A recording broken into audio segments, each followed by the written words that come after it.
Nakaugali nating mga Pilipino ang magkape tuwing tayo ay gigising ng umaga. Minsan pa nga'y nagkakape din tayo sa hapon at gabi.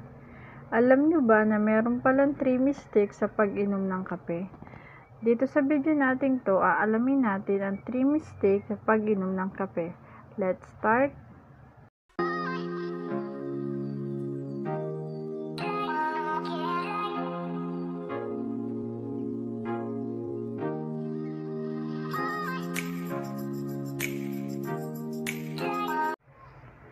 Top 3 mistake pag umiinom tayo ng kape.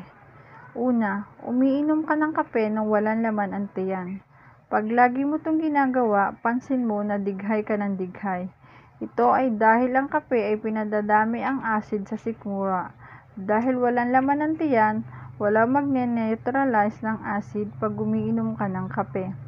Pangalawa, masyado kang maraming mag-creamer sa kape.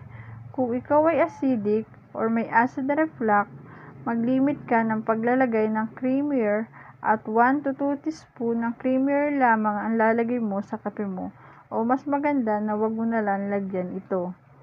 Pangatlo, hindi ka umiinom ng tubig.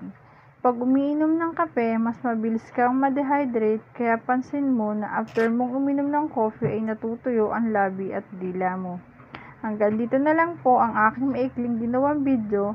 Sana po meron kayong natutunan, at kung bago ka pa lang sa channel ko, huwag mo namang kalimutang mag-subscribe, like and share, and click mo na rin ang notification bells para updated ka sa mga video na i-upload ko. Thank you for watching. Bye!